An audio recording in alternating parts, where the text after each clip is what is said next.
Entonces, estamos recordando algunos puntos doctrinales importantes que tienen que ver para las clases de bautismo. Los que ya tienen el librito, los que quieran tenerlo, nada más me avisan. Ahí por ahí tengo uno. Estamos en la página 10. Estamos solamente para repasar los últimos puntos de la lección de la Biblia. Y la primera lección era, ¿de qué era? El nuevo nacimiento, el nuevo nacimiento. La segunda lección en la que vamos a tratar de terminar, sí, ya lo tengo, ok, perdón, sí, este otro micrófono es. La segunda lección vamos a tratar de terminar, que tiene que ver con la Biblia, con el libro que el Señor nos ha dejado, para poder pasar a la tercera lección. Ahora, rápidamente, hermanos, habíamos quedado ahí en la página 10, simplemente para ver un poquito allí. ¿Por qué necesitamos la Biblia? ¿Por qué razón? O sea, ¿para qué el Señor ahí? Bueno, dentro de muchas razones, solamente quiero hablarles un poquito, que también tenemos allí la historia de cómo fue creado el hombre, la historia de la humanidad, la historia del mundo. Tenemos la historia de la creación, traza toda la historia del pecado, de cómo nacemos en condición de pecado, pero también traza la historia de cómo podemos salir de esa condición de pecado. Y no solo eso, sino que también nos habla de la salvación y del tiempo futuro. Por eso es tan importante. Si alguien quiere conocer su futuro, no necesita ir donde un vidente o donde un brujo o donde una bruja. Si alguien quiere conocer su futuro, venga a la palabra de Dios. Allí está precisamente todo lo que tiene que ver. También tenemos doctrina, que también es el único libro que nos da la información de Dios y su propósito. Dios dejó un libro para hablarnos de él, ¿recuerdan? Más de 6,000 veces. Más de 6,000 veces en sus diferentes formas el nombre de Dios se menciona en su libro. Por lo tanto, es un libro que Él ha dejado para poder comunicarse con nosotros. Es el único libro que dicta la condición del hombre delante de Dios. Es el único libro que da la solución al problema del hombre y de cara al Dios el Creador. Por supuesto que también tenemos profecías. Solo Dios predice el futuro con claridad. Vemos profecías que se dijeron y encontramos profecías que se cumplieron tal y como se habían dicho.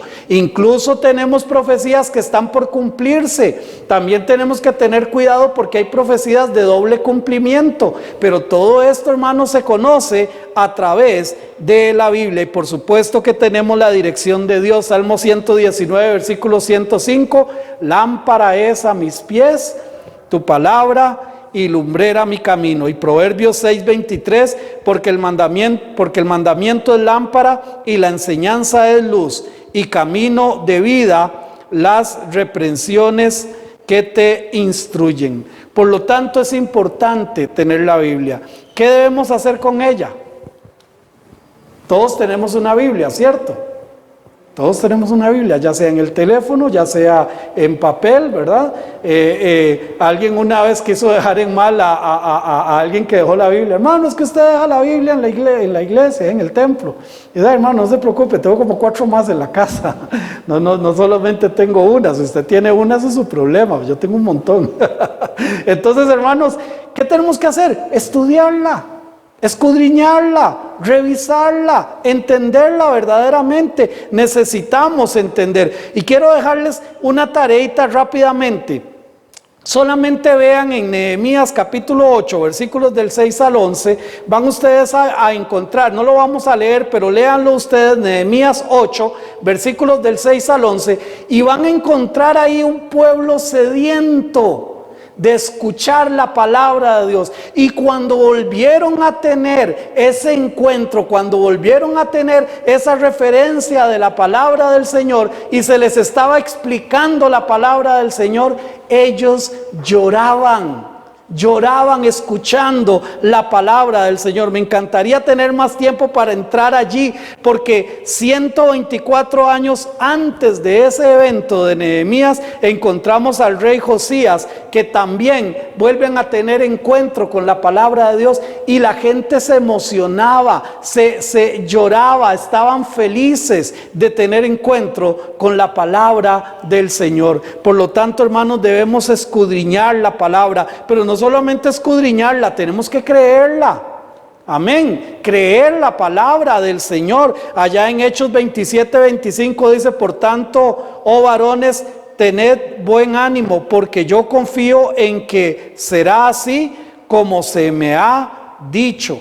Creer en lo que Dios dice es fundamental. Entonces tenemos que creerla, y por supuesto debemos de vivir conforme a sus enseñanzas, no de acuerdo a lo que yo creo, no de acuerdo a lo que a mí me parece, no de acuerdo a lo que el mundo dicta. No, yo tengo que vivir de acuerdo a lo que la palabra de Dios enseña. Hermanos, nosotros tenemos que entender que mi vida tiene que acoplarse al plan de Dios, y no el plan de Dios acomodarse a como yo vivo. Así no funciona.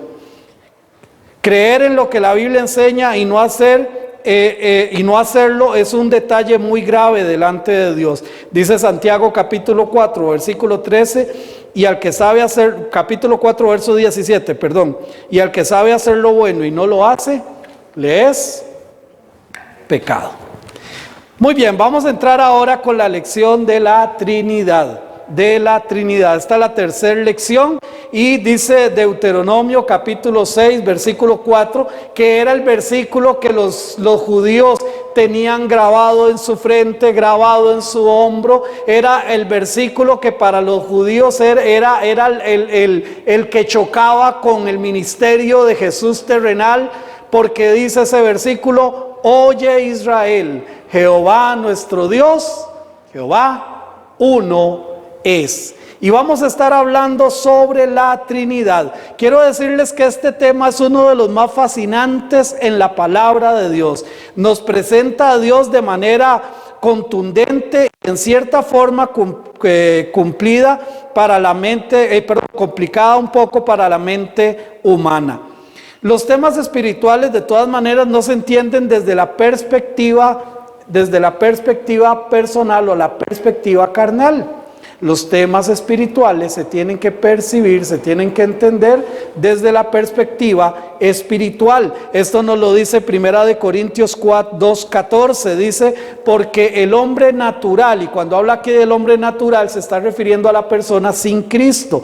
El hombre o la mujer natural no percibe las cosas que son del Espíritu de Dios, porque para él son locura, y no las puede entender, porque se han de discernir espiritualmente. ¿Cuántas veces aparece en la Biblia la palabra Trinidad? Ninguna. Pero no por eso se niega el concepto del Dios Trino, el Dios en tres personas. Vamos a ver primero que la Trinidad es 3 en 1. O sea, el término nos sirve para referirnos a Dios como un ser con 3 personalidades distintas. El Dios, un único Dios, con 3 formas, podríamos decir, con 3 características, con 3 ministerios, pero que son personas: el Dios Padre, el Dios Hijo y el Dios Espíritu Santo.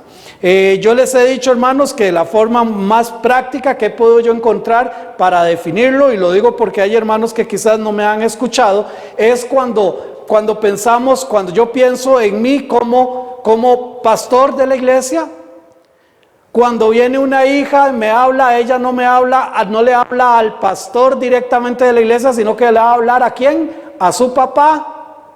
Y si viene un alumno del seminario, me va a hablar a mí como el profesor, pero al fin y al cabo es el mismo Marvin Blanco. Es el mismo Marvin Blanco en su función de profesor, de pastor y de padre. Bueno, nosotros debemos de entender esto. El término, entonces, Trinidad nos sirve para entender esto. Dios Padre, Dios Hijo y Dios Espíritu Santo. Siendo tres, en realidad son solamente uno. Y hay un versículo que ya en la clase de los martes lo estuvimos viendo. Bueno, perdón, en el culto de los martes estuvimos viendo Primera de Juan capítulo 5, versículo 7. Porque tres son los que dan testimonio en el cielo, el Padre, el Verbo y el Espíritu Santo, y estos tres son uno.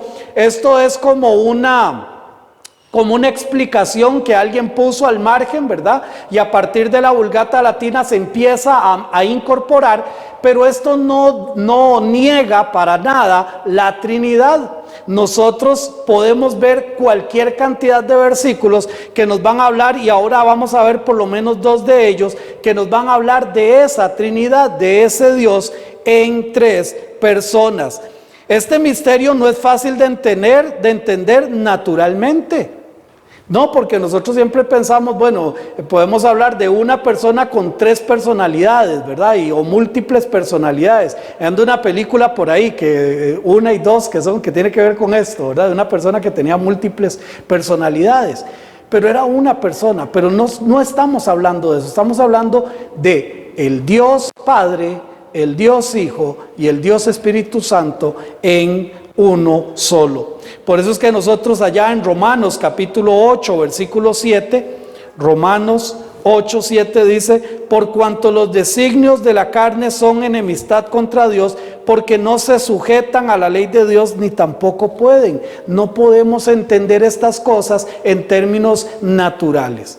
Y nosotros tenemos varios ejemplos de personas que se les dijo una verdad espiritual y de una vez la trajeron al campo material, al campo natural, y el Señor los tuvo que corregir diciéndoles: no es exactamente eso de lo que les estoy hablando. El propósito de esta lección no es tratar de razonar la Biblia, sino presentar sus enseñanzas que se deben aceptar, en primer lugar, por fe.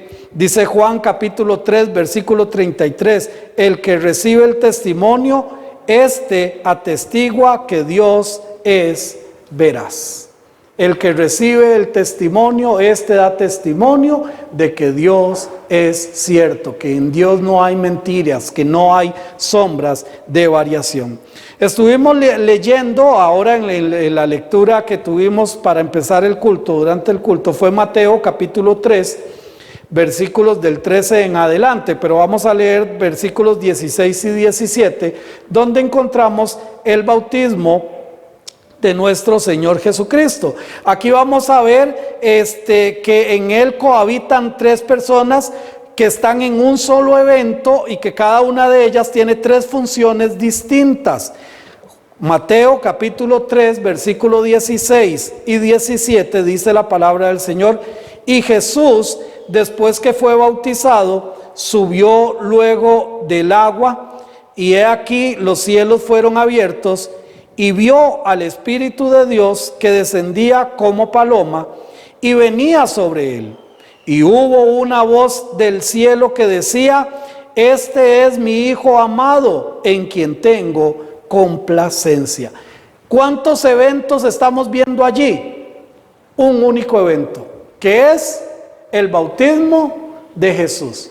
Sin embargo, vemos a Dios Padre, Dios Hijo y Dios Espíritu Santo actuando cada uno de ellos en tres formas distintas, sin embargo, siendo un solo Dios. Jesús, ¿qué estaba haciendo? Dice Jesús que después que fue bautizado. ¿Quién se estaba bautizando? Jesús. Ahora, aquí hay algo también importante. Porque nosotros voy a decir los bautistas, pero las iglesias que creemos y de sana doctrina, ¿por qué decimos que el bautismo tiene que ser por inmersión? Porque la misma palabra bautizo en griego quiere decir sumergirse. Pero véalo aquí donde dice, y Jesús, después que fue bautizado, subió luego ¿de dónde? Entonces, si subió es porque estaba ¿dónde? Debajo del agua. A él no le hicieron así una expresión, ¿verdad? Ni él se bautizó para bautizarse por X o por Y persona, como hacen algunos mormones. No, absolutamente nada de esto. Él estaba allí y había el agua suficiente como para que él pudiera subir luego del agua. Y he aquí los cielos fueron abiertos. ¿Y qué vio? Vio al Espíritu de Dios. Estamos aquí, Jesús y el Espíritu de Dios que descendía como, esto es una analogía, como una paloma. Ahora recordemos que las personas nos van a narrar de acuerdo a su conocimiento, a lo que ellos entendían. Probablemente si estuviera pasado, no sé, en otro lugar, quizás alguien hubiera dicho como un perico que baja y ¿verdad? O como un águila, o como qué sé yo, ¿verdad? En ese caso como una paloma, ¿verdad? Es una analogía que bajaba del cielo. Y entonces tenemos allí el Espíritu de Dios que descendía como paloma y venía sobre él. Tercera persona, ¿dónde está? Y hubo una voz, ¿de dónde? Del cielo, que decía que este es mi hijo. ¿Quién es el que puede decir que es su hijo? El papá, ¿verdad? Este es mi hijo. Entonces aquí vemos a Jesús bautizándose, el Espíritu Santo dando testimonio y el Padre diciendo con su voz audible, este es mi hijo. Entonces aquí tenemos una referencia clara. Aquí vemos a los tres participando en un solo evento y cada uno con funciones distintas. Aquí son un solo Dios. Jesús en su ministerio terrenal, el Espíritu Santo en su papel de consolador y apoyo, y Dios desde el cielo reconociendo que Él era su hijo. Pero ¿qué tal si vamos un momentito a Lucas? Vamos un momentito a Lucas para dar otra referencia, capítulo 1. Lucas capítulo 1, verso 35. Y aquí estamos precisamente con María, Lucas 1:35, y dice la palabra de Dios. Bueno, voy a leer el 34 para tener claro. Entonces María dijo al ángel, ¿cómo será esto? Pues no conozco varón. Le estaba diciendo, usted va a tener un hijo, ¿verdad? Y entonces respondió el ángel, le dijo, el Espíritu Santo. ¿Y cómo está ese Espíritu? ¿En mayúscula o en minúscula?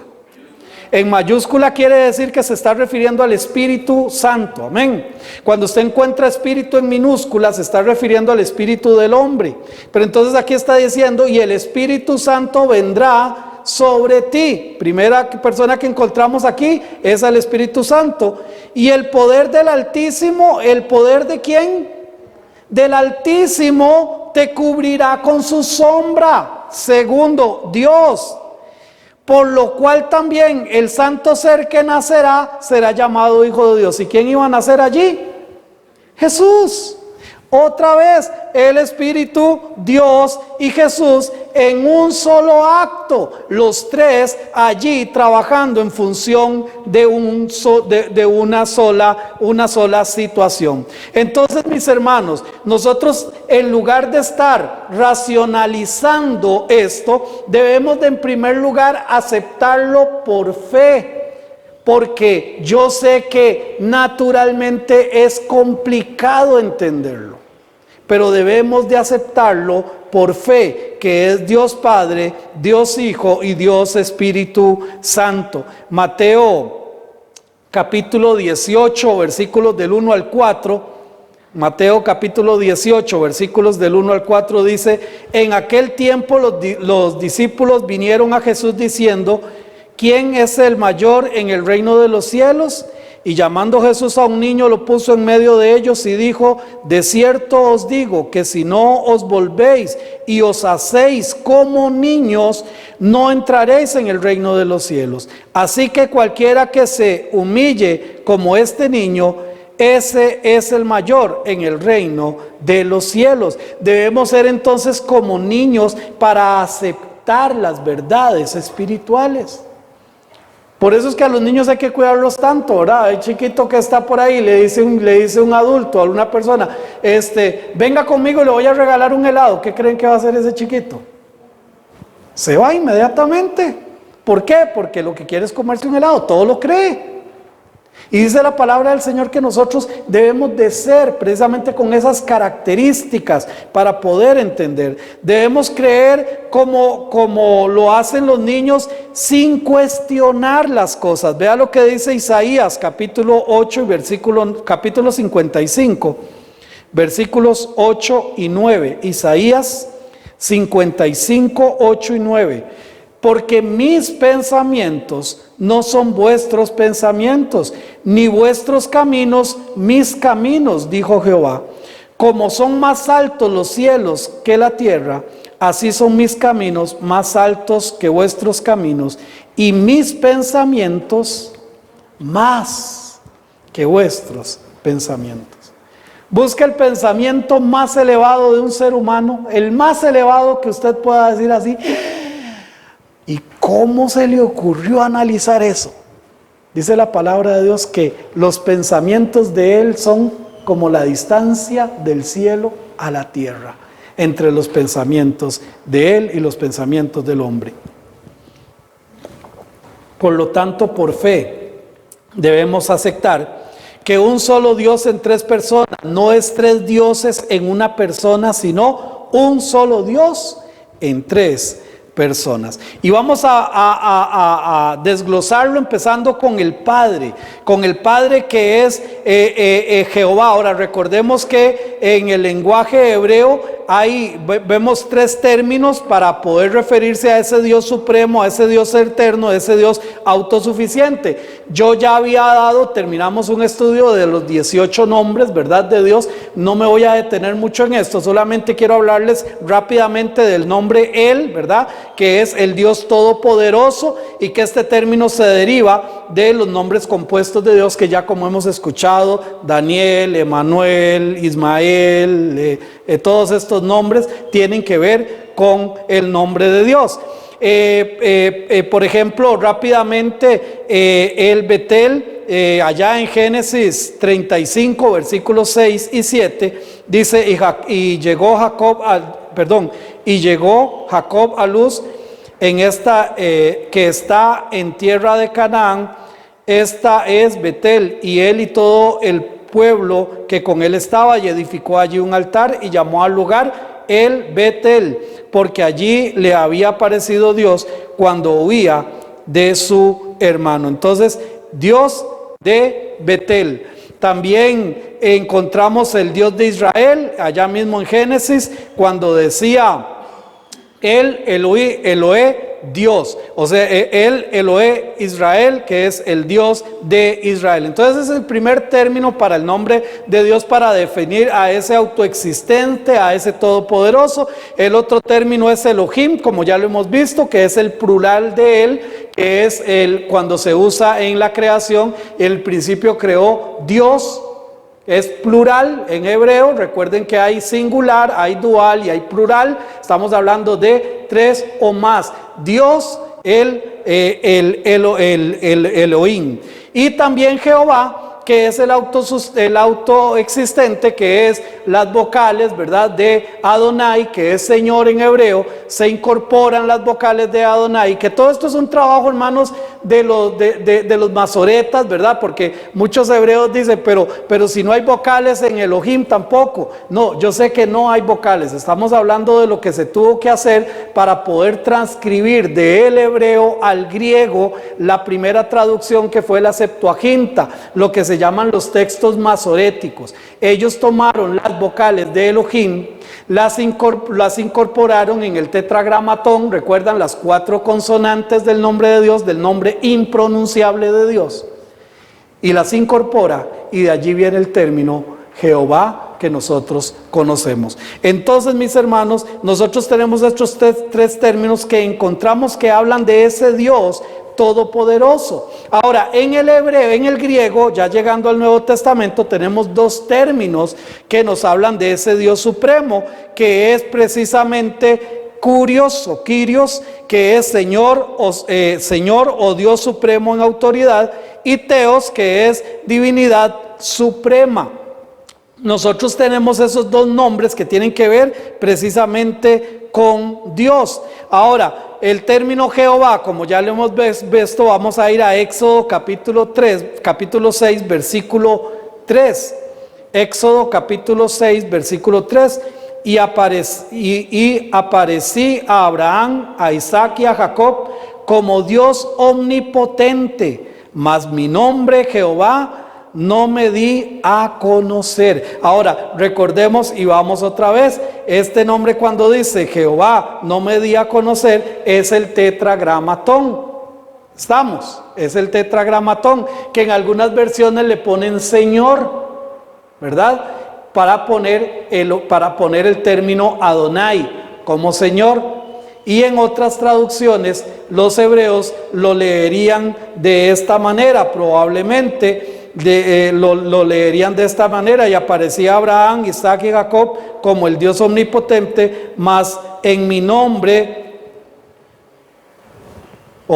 Adonai, no me di a conocer a ellos. A este Señor, a este Dios, a este Todopoderoso, también se le conoce como el primero y el último. Vea ya en Isaías 44:6, Isaías 44:6 dice: así dice Jehová, Rey de Israel y su Redentor, Jehová de los ejércitos, yo soy el primero y yo soy el postrero, y fuera de mí no hay Dios. Dios indica que fuera de Él no hay ningún Dios. Esto nos habla del Padre como primero y último, y la Trinidad está incluida precisamente en esta forma. Pero también, mis hermanos, se le conoce como el Omega, como el Alfa y el Omega, el principio y el fin. Si vamos allá a Apocalipsis, el último libro de la Biblia, Apocalipsis capítulo 21, versículos 5 y 6, Apocalipsis 21, 5 y 6 dice: y el que estaba sentado en el trono dijo: he aquí yo hago nuevas todas las cosas. Y me dijo: escribe, porque estas palabras son fieles y verdaderas. Y me dijo: hecho está, yo soy el Alfa y la Omega, el principio y el fin. Al que tuviere sed, yo le daré gratuitamente de la fuente de las aguas. Ahora quiero que pongamos atención quién dijo esto. Vea cómo empieza: y el que estaba sentado en el trono dijo. Aquí no se está refiriendo a Jesús todavía, aunque lo vamos a ver que también vamos a ver esas características también en Jesús. El famoso yo soy, en Éxodo capítulo 3 versículo 14, y respondió Dios a Moisés: yo soy el que soy. Y dijo: así dirás a los hijos de Israel: yo soy, me ha enviado. El nombre especial, este nombre especial denota autoridad y poder para Moisés, y también se le reconoce como el Dios eterno. En Deuteronomio 33 versículo 27 dice: el eterno Dios es tu refugio, y acá abajo abajo los brazos eternos, abajo los brazos eternos, Él echó de delante de ti al enemigo y dijo: destrúyele. Nos enseña que el Padre entonces se le reconoce como el Dios eterno. Pero todo esto para entender que Él es el Dios Jehová, el Dios autosuficiente. Pero ¿será que a Jesús se le reconoce con esos mismos términos? Pues vieran que sí. Porque Jesús también es Jehová. Estamos hablando de lo mismo. Los nombres anteriores son atribuidos al Padre, y ahora vamos a ver cómo se le atribuyen también a Jesús. Primero allá en Isaías capítulo 12, en una profecía, Isaías 12 del 2 al 4, a Jesús se le llama Jehová. Dice: he aquí Dios es salvación mía, me aseguraré y no temeré, porque mi fortaleza y mi canción es Jehová, quien ha sido salvación para mí. Sacaréis con gozo aguas de las fuentes de la salvación, y diréis en aquel día: cantad a Jehová, aclamad su nombre, haced célebres en los pueblos sus obras, recordad que su nombre es engrandecido. Aquí es una profecía que está precisamente con respecto a Jesús. ¿Por qué? Porque ¿quién es el único que salva? ¿Quién es el único que salva? Jesucristo. Ahora vayamos allá a Hechos capítulo 2, versículos del 10 al 12. Ustedes saben que a mí me encanta usar la Biblia. Entonces, Hechos 4 del 10 al 12, dice la palabra del Señor. Hechos 4 del 10 al 12.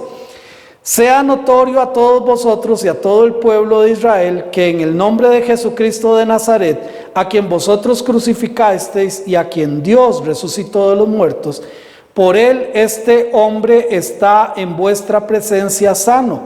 Este Jesús es la piedra reprobada por vosotros los edificadores, la cual ha venido a ser cabeza del ángulo, y en ningún otro hay salvación, porque no hay otro nombre bajo el cielo dado a los hombres en que podamos ser salvos. Entonces, en Isaías capítulo 12 se está haciendo una profecía de más de 600 años refiriéndose a ese Salvador. Nadie puede tener un encuentro real con el Padre si no es por medio de Jesucristo. Por eso es, hermanos, que Juan 14:6, Él dijo: yo soy el camino, yo soy la verdad, yo soy la vida, y nadie viene al Padre si no es por mí. Pero también a Jesús no solamente se le llama así, sino que también se le llama el primero y el último. Ahora sí, en Apocalipsis capítulo 1, versículos del 13 al 18, vamos a ver la referencia donde a Jesús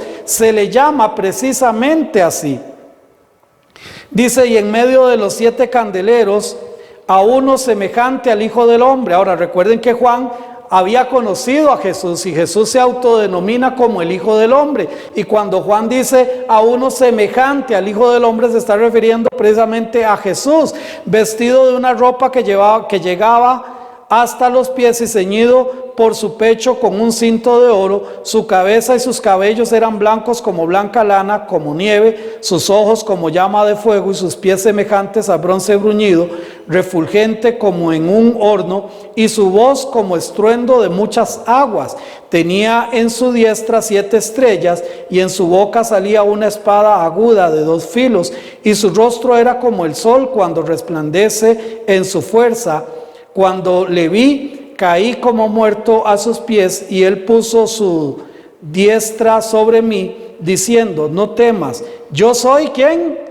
El primero y el último, el que vivo y estuve muerto, mas he aquí que vivo por los siglos de los siglos. Amén. Y tengo las llaves de la muerte y del Hades. Ahora, aquí mismo Jesús se reconoce el mismo: yo soy el primero y el último, el que estuve muerto, mas ahora vivo. Está refiriéndose a Jesús. Bueno, no voy a tocar esto porque todos tenemos claro que nuestro Señor Jesucristo murió y resucitó y ascendió al cielo. Y estando aquí en esta profecía de Juan, le dice: tranquilo, no se asuste, yo soy el Alfa, yo soy la Omega, los mismos nombres que vimos para el Dios eterno. También a Jesús se le llama el Alfa y la Omega en capítulo 1 de Apocalipsis, versículos 7 y 8. Dice: he aquí que viene en las nubes, y todo ojo le verá, y los que le traspasaron y todos los linajes de la tierra harán lamentación por él. Sí, amén. Yo soy el Alfa y la Omega, el principio y fin, dice el Señor, el que es y que era y el que ha de venir, el Todopoderoso. Pero también a Jesús se le llama como el yo soy, y esto también estuve dando una serie de predicaciones, no sé si lo recuerdan, creo que en el 2019 estuve dando una serie de predicaciones sobre los yo soy. Jesús, cuando dice: yo soy el alfa, yo soy la puerta, yo soy el pastor, yo soy el buen pastor, ¿recuerdan todo esto? Bueno, pues allí en Juan capítulo 8 versículo 58 dice: Jesús les dijo: de cierto os digo, antes que Abraham fuese, yo soy. Tanto Jesús como Dios utilizan este término para para sí mismos, para hablar de Él mismo. A Jesús se le llamaba Padre Eterno en Isaías, Jesús se le llama Padre Eterno allá en Isaías 9:6, en esa profecía que en el tiempo de Navidad tanto recordamos, porque un niño nos es nacido, hijo nos es dado, y el principado sobre su hombro, y se llamará su nombre, Admirable, Consejero, Dios fuerte, Padre Eterno y Príncipe de paz. Ahora, en asuntos un poco más generales, allá en Hebreos capítulo 1, versículo 6, tenemos Hebreos capítulo 1, 6, dice: y otra vez cuando introduce al primogénito en el mundo, dice: adórenle todos los ángeles. Ahora, aquí se está refiriendo a la introducción de Cristo Jesús en la humanidad. Tomás, por ejemplo, adoró a Jesús, y Jesús no le dijo: no lo hagas porque yo soy igual que tú, yo soy consiervo tuyo, como le dijo el ángel a Juan, ¿recuerdan? Porque él aceptó la adoración. ¿Por qué aceptó la adoración? Porque Él es Dios. Entonces, hermanos, tenemos que el Padre y el Hijo son Dios, pero también tenemos el Espíritu Santo, quien es, por decirlo de alguna manera, toma una posición un poco distinta, más bien subordinado, por decirlo de alguna manera, en la relación del Espíritu con el hombre. Y vamos a verlo allá en Juan capítulo 16, versículo 13 al 16.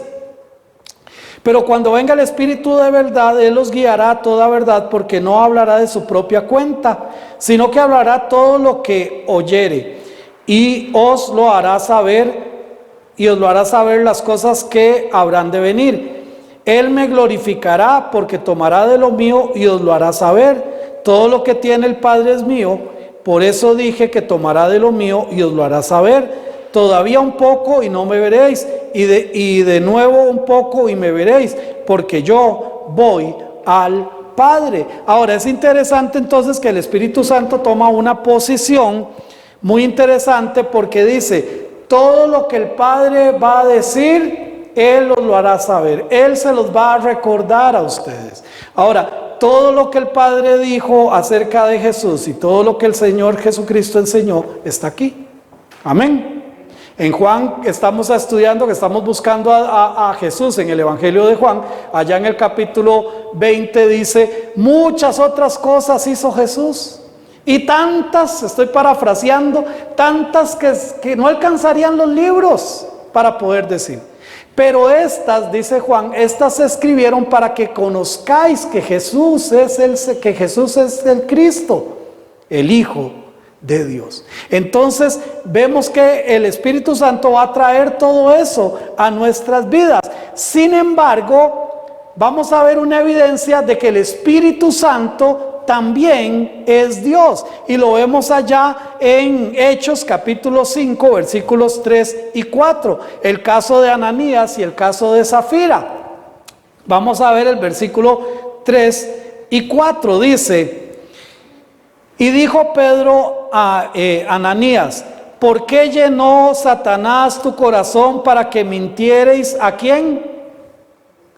Al Espíritu Santo. Vea que Pedro le está preguntando a Ananías, le hace una pregunta y le dice: ¿por qué llenó Satanás tu corazón para que mintieses? ¿A quién? Al Espíritu Santo. Aquí hay dos verdades fundamentales para nosotros como cristianos. Primero, Satanás no puede poseerme a mí, no puede, porque yo soy un hijo de Dios. Pero él sí puede llenar mi corazón con basura. Pero él sí puede llenar mi corazón con mentiras. Pero él sí puede llenar mi corazón con cosas que me alejen de Dios. Dice: ¿por qué llenó Satanás tu corazón? Para que le mintieses al Espíritu Santo. Dice: y sustrajeres del precio de la heredad, reteniéndola, no te la quedabas a ti, y vendida, no estaba en tu poder. ¿Por qué pusiste esto en tu corazón? Segunda gran verdad: Satanás llenó el corazón porque él se lo permitió. ¿Por qué pusiste esto en tu corazón? ¿Por qué permitiste que Satanás te llenara el corazón de mentiras? ¿Por qué permitiste que Satanás te llenara el corazón con cosas que no tenían que ver contigo como hijo, como hija de Dios? Pero bueno, lo segundo lo tenemos enseguida. No has mentido a los hombres, sino ¿a quién? A Dios. Pero no había dicho primero que le había mentido al Espíritu Santo. Pero es que el Espíritu Santo también es Dios. Amén. No le has mentido, dice, primero le dice, le has mentido al Espíritu Santo. ¿Por qué llenó Satanás tu corazón? Para que mintieses al Espíritu Santo. Y vea al final del versículo 5, le dice, ¿por qué pusiste en tu corazón? No has mentido a los hombres, sino a Dios. Toda la Escritura es inspirada por Dios. Y dice dice Pedro que los santos hombres de Dios fueron llevados por el Espíritu de Dios. O sea, el Espíritu Santo es Dios. Entonces, el Padre es Dios, el Hijo es Dios y el Espíritu Santo también es Dios. El Espíritu Santo llama a los hombres para servirle a Dios. Versículo 3, capítulo 13 de Hechos 13, versículo 1 y 2 dice: había entonces en la iglesia que estaban en Antioquía profetas y maestros, Bernabé, Simón, el que se llamaba Niger, Lucio de Cirene, Manaén, el que se había criado junto con Herodes el tetrarca, y Saulo, ministrando estos al Señor y ayudando. Dijo el Espíritu Santo: apártame a Bernabé y a Saulo para la obra que los he llamado. El Espíritu Santo entonces llamando. También tenemos que entender que el Espíritu Santo también se le denomina como eterno, al igual que a Jesús y al igual que el Dios Padre. Hebreos capítulo 9, versículo 14, dice: cuánto más la sangre de Cristo, el cual mediante el Espíritu eterno se ofreció a sí mismo sin mancha a Dios, limpiará vuestras conciencias de obras muertas. Pero también el Espíritu Santo estaba allí en la creación. Allá en Job capítulo 33 versículo 4 dice: y el Espíritu de Dios me hizo, y el soplo del Omnipotente me dio vida. El Espíritu Santo también trabajando en obra creadora. ¿Por qué? Porque también es Dios. Por lo tanto, que cuando leemos Deuteronomio 6:4, oye Israel, Jehová nuestro Dios, Jehová uno es, nosotros tenemos clara la percepción, sí, que es un solo Dios en tres personas: Dios Padre, Dios Hijo y Dios Espíritu Santo. Mucha evidencia más tendríamos para respaldar esta verdad en la palabra de Dios. Dios, por medio de su palabra, nos ayuda a comprender precisamente esta gran verdad de la Trinidad. Y aunque el nombre Trinidad no aparece en ningún lado de la palabra de Dios, el concepto como tal está claramente establecido y claramente defendido a partir de la palabra de Dios. Amén. Puestos en pie, vamos a tener una palabra de oración. Ya casi vamos a compartir también la cena del Señor.